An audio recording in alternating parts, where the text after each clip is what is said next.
Well, welcome back to Podiatrist TV. Chris here once again, talking to one of the pods here, Sam Johnston. Mate, this is pretty prevalent. Misconception about podiatrists is that all you do is, you cut off corns and you make orthotics. But for you would suggest that there's so much more to the picture. Yeah, there is. So podiatry, generally speaking, focuses on the entire lower limb. So if we're looking at someone running, we're not just focusing on their feet and looking at that. We're looking at how do their knees track, how they're using their hips, have they got tightness in the hip flexors, are they switching their glutes on? Yeah.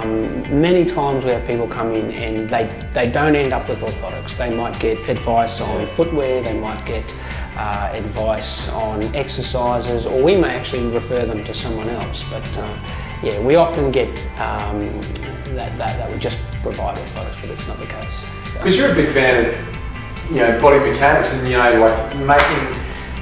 getting the human body to work as efficiently as possible. What's a real life example of someone that's come in and you've kind of made some sort of change in their life, even by some small measure? Well, one that springs to mind was a 12, 13-year-old boy was playing footy and was having a lot of trouble getting up speed. Like his mum said he was plodding.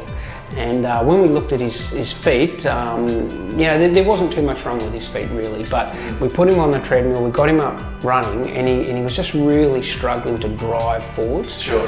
And when we actually figured it out, he was extremely tight through the hip flexors at the front of his hips, and he just couldn't drive his leg forwards. What was happening was his pelvis was tipping forwards, switching his abdominal muscles off, and then loading up his lower back. Yeah. So for him, we actually we started with some very simple core exercises, basically like a sit-up position, just engaging his stomach muscles and turning the core on. Yeah. And then we worked on some stretching and things like that, and we ended up getting him involved with the exercise physiologist as well. Yeah. And he's going great guns now. He's a lot quicker than what he was. So he's up on his toes and running now, so that was good.